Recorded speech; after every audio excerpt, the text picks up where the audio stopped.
在亚特兰大奥运主题曲里面吟唱那一段。很多人没有给歌取名字的习惯，不过那个歌的名字很多，什么《欢乐一九歌》《老狼一九歌》，大概是这样唱，唱给你听。嘿呀哈。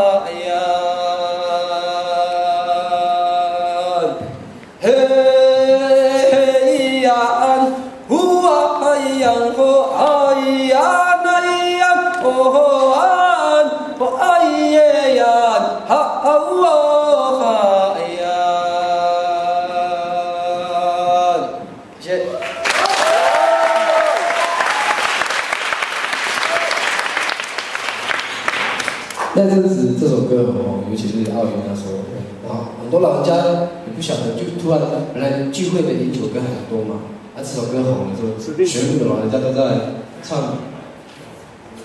你有说吗？人家都在唱《欢乐饮酒歌》，都变这样。那时候我想说，那我试试看啊，因为我以前都是做自己音乐，做自己创作。那时候我就想，我来学看啊，学老公怎么唱。 那个原住民这首歌，就跟他老公家学。好了，我就那时候我也不知道哪来的样子，像自己是台北人，学那种人的学子，那种这样记录，对吧？阿公唱一遍，这样，然后可能没办法记那么快，说阿公你可不可以唱第二遍？我就说，阿公唱第二遍跟第一遍不一样。说阿公你刚刚不是这样唱的啊，叫我怎么写的？然后阿公你再唱第三遍，我看这第又不一样。 我想说，这个阿公怎么会这样？就是每次唱都不一样，我就不相信，我就叫另外一个阿公唱，他可能唱，因为阿公他可能会比较，唱啊，唱给你听，你要写啊，他唱又不一样，怎么每次唱都不一样？然后后来才发觉，这样我们是口传的族群，原住民没有文字的，不像，就是我们都是用口传来告诉这些歌谣或者是神话，所以一旦是口传啊。 我觉得那个东西是没办法被记录的，因为是新的问题。因为阿公唱歌的心情每次都不一样，说一样的歌啊，唱出来的产词都不一样。所以那个记录啊，我觉得就不是真的学习，而是放弃这些笔跟字，我就要好好的跟阿公学，我才把这首歌学会，我也才知道那个中间的那个随性的地方在哪里，什么地方该随性，什么地方让出来有另外一个和声可以搭得到，那很妙。但这个东西对一般大众来讲， 讲这个就太深了，我觉得很难。那么我就让大家都退理解，而且我觉得年轻人可能也会喜欢。于是我就找了个 DJ 来，就他。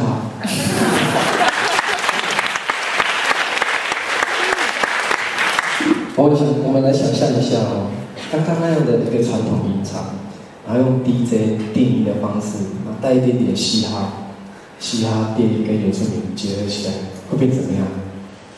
很矛盾哦，像又呢，哎呀，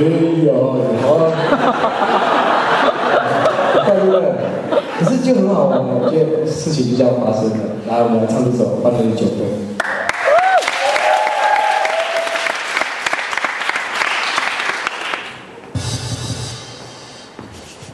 口部，来喽。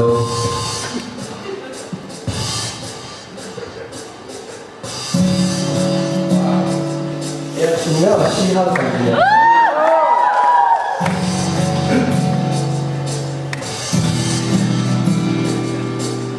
哎呀哎呦啊呀！哎呀哎呀！哦哎呀哦哦哎呀哦哎呀哎呀哦。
谢谢。